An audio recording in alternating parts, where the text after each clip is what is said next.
ሰንበት ትምህርት ቤት እናት ያገኘንብሽ ሕይወት ባንቺ ያደግን ልጆችሽ ፍቅረ እግዚአብሔር። በስመ አብ ወወልድ ወመንፈስ ቅዱስ አሃዱ አምላክ አሜን።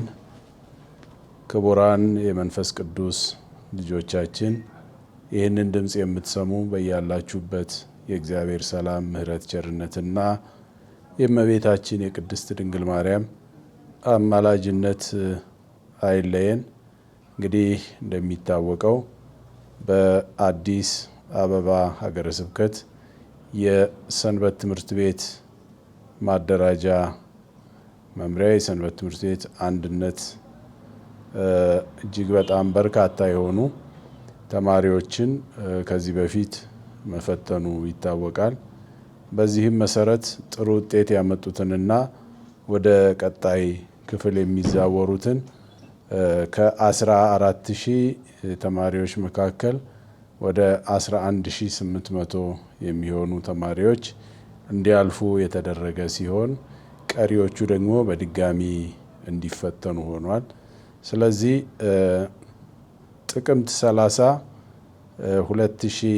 2018 ዓመተ ምህረት በአዲስ አበባ በተለምዶ የሚሊኒየም አዳራሽ በሚባለው ስፍራ ብፁዕ ወቅዱስ አቡነ ማትያስ ቀዳማዊ ፓትርያርክ ርዕሰ ሊቃነ ጳጳሳት ዘኢትዮጵያ ሊቀ ጳጳስ ዘአክሱም ወዕጨጌ ዘመንበረ ተክለ ሃይማኖት፣ ብፁዓን አበው ሊቃነ ጳጳሳትና ልዩ ልዩ የሥራ ኃላፊዎች በተገኙበት በልዩ ስነ ስርዓት ደቀ መዛሙርቱ ስለሚመረቁ ከቀኑ 6 ሰዓት ጀምሮ ይህንን ድምፅ የምትሰሙ ሁላችሁም በተለይም ደግሞ የተመራቂ ቤተሰቦች የሆናችሁ ሊቃውንተ ቤተ ክርስቲያን፣ የአድባራትና ገዳማት አስተዳዳሪዎች፣ ጸሐፊዎች፣ የስብከተ ወንጌል ክፍል ምክትል ሊቃነ መናብርትና ሁላችሁም የአዲስ አበባ